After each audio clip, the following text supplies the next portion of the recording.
So South Korea stands at a really fascinating crossroads right now, doesn't it? With the presidential election coming up fast on June 3rd. Absolutely. And, considering the backdrop, a recent presidential impeachment, a bit of an economic slowdown? Yeah, it feels like the stakes are incredibly high.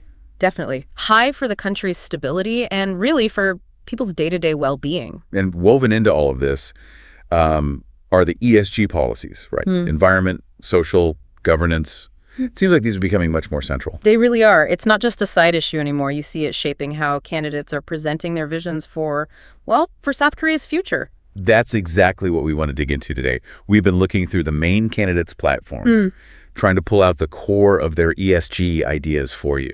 Think of it as a quick guide, a shortcut maybe? Yeah, a way to get a handle on where they stand on environment, social issues, and governance without getting totally bogged down in policy details. Precisely. So we'll be talking about Lee Jae-myung from the Democratic Party, and then the field for the People Power Party primary. That's Han Dong-hoon, Joon-pyo, Ahn Cheol-soo, and Kim Moon-seo. And we should also touch on Lee Jun-seok from the Reform Party. Quite a range of perspectives. Exactly. And since the People Power Party is still in its primary phase, we're looking at what each of those individuals is putting forward. Makes sense. Okay, so let's get straight to it. Lee Jae-myung, Democratic Party. His theme seems really interesting. Something like framing the climate crisis as an opportunity. Yeah, climate crisis as an opportunity for new growth. That's the banner. And it's interesting because he's explicitly linking environmental action with economic potential.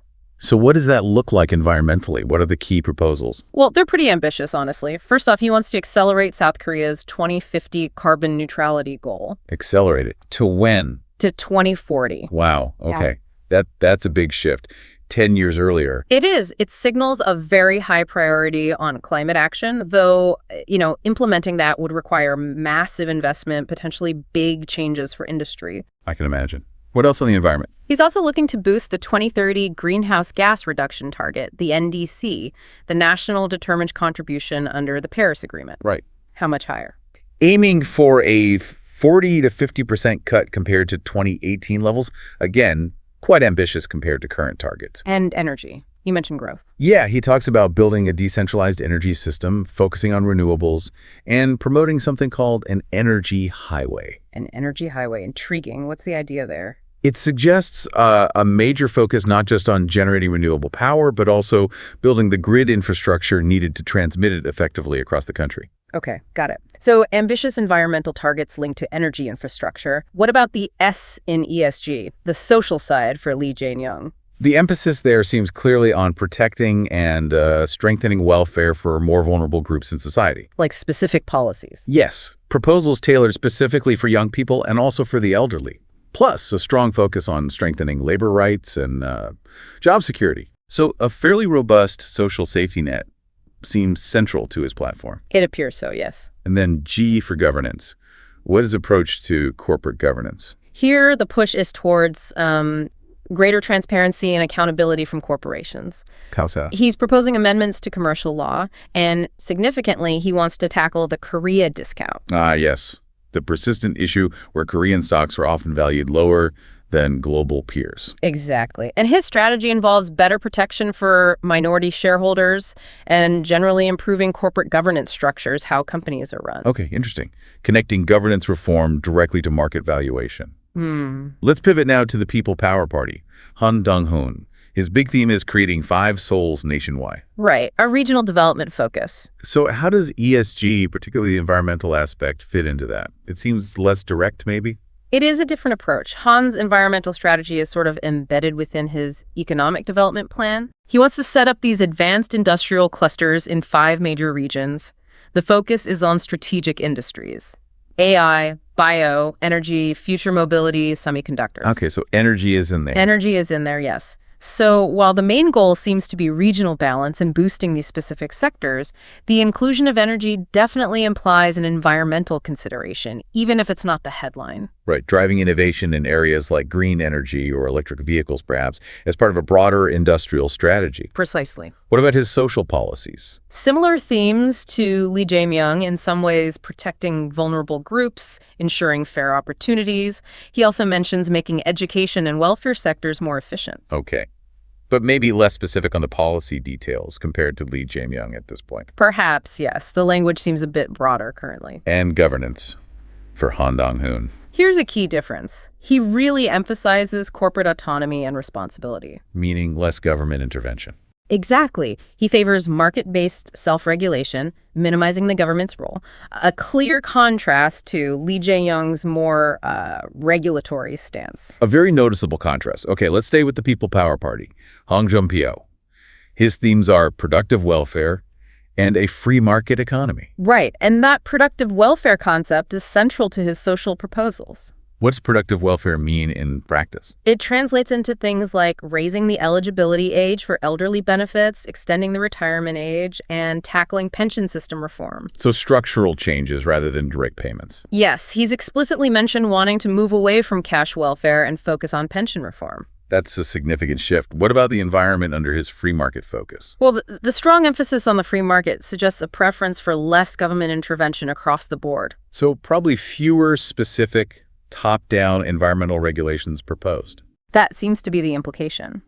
The focus is more on private sector-led growth, with less direct talk about specific environmental policies compared to, say, Lee Jae-myung or Ahn Cheol-soo. And governance for Joon-pyo?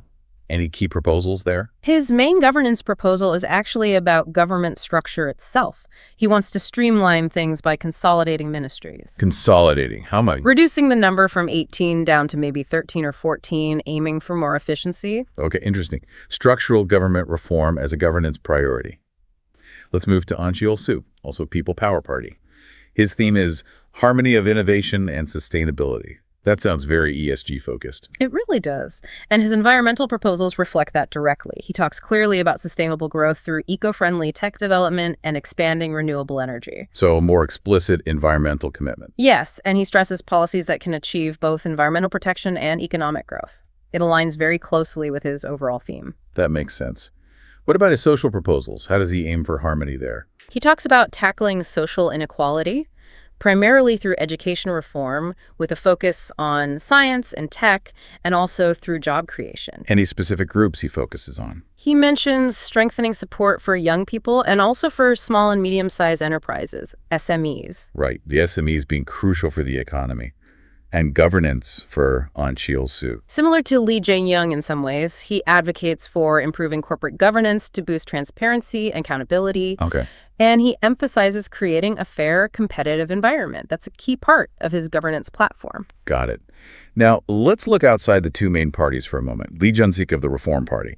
His focus is local decentralization and reform based on science and technology. Yeah, and his platform has some really interesting governance ideas that could have knock-on effects for ESG at the local level. Decentralization impacting ESG. How so? Well, take his plan to give 30% of corporate tax revenue to local governments and let them set their own tax rates. That could spark competition between regions, potentially on things like environmental standards or social programs, to attract businesses. I see. So local governments might use ESG factors as a competitive tool. Potentially, yes. And similarly, allowing local governments to set their own minimum wage, that's another decentralization move with clear social implications. It's quite an innovative governance idea. It really is. A different way of thinking about how policy impacts localities. Does he have more direct social proposals? He proposes splitting the Ministry of Health and Welfare into two separate ministries. Why? To enhance specialization, one focused solely on health, the other solely on welfare. He also wants to reduce the total number of ministries, like Joon-pyo, as part of government reorganization. Okay. Any specific environmental plans mentioned? Not directly articulated as major environmental policies, he does talk about easing regulations on foreign workers and supporting local industrial complexes to encourage companies to reshore. Which could have environmental impacts depending on the industries and regulations, I suppose. Exactly. It's more indirect. All right. Let's circle back to the People Power Party for the last contender we're covering, Kim Moon-soo. His focus seems to be youth employment and corporate innovation. Yes, and his social proposals are very heavily weighted towards getting young people into jobs. How does he plan to do that? He's proposing incentives for companies that use open recruitment for new hires, things like corporate tax deductions, getting preference in government bids, Oh, really? and, interestingly, getting favorable ESG evaluations. Oh, So linking ESG scores directly to hiring incentives. Precisely. He also wants to expand tax credits for companies training new recruits and just generally boost support for youth job creation and SMEs. A very targeted social agenda there, using ESG as a lever. Yeah. What about the environment for Kim Moon-soo? There isn't really a strong emphasis on specific environmental policies in his proposals that we've seen so far. Okay. And governance. This is interesting. He talks about allowing government agencies to actually invest in virtual assets. Government investing in crypto. That seems to be the idea. He even proposes creating new government positions for it, like a virtual asset secretary in the president's office and a digital asset committee under the prime minister. Wow, okay, that's different. What about traditional corporate governance? Similar to Han Dong-hoon, he emphasizes corporate autonomy and responsibility, favors market self-regulation, less government intervention. Right. So summarizing then, as we've gone through these candidates, ESG is definitely on the agenda, but the approaches are quite varied. Hugely varied. You've got Lee Jae-myung with ambitious climate targets and more government oversight on governance. Han Dong-hoon weaving environmental aspects into industrial strategy, but emphasizing corporate freedom. Joon-pyo focusing on welfare reform and free markets, less direct environmental policy. Right. Then Ahn Cheol-soo explicitly trying to balance innovation and sustainability. Exactly. And Lee Jun-seok bringing this unique decentralization angle. Which could have those localized ESG impacts. Right.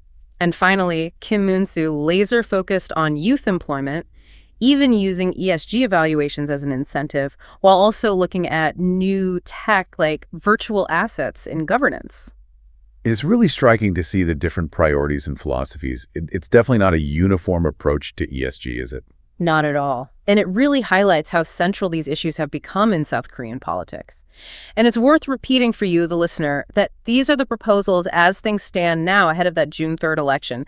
Things can always evolve. Absolutely. The choices voters make will definitely shape the country's direction on environmental action, social policies, how companies are expected to behave. It's fundamental. Hopefully this overview gives you a clearer sense of the different visions being offered. So maybe a final thought for you to ponder as you consider all this. Thinking about these diverse takes on environment, society, governance, what single principle do you believe should most guide a nation trying to build a truly sustainable future? That's a great question to reflect on. What's the North Star, really?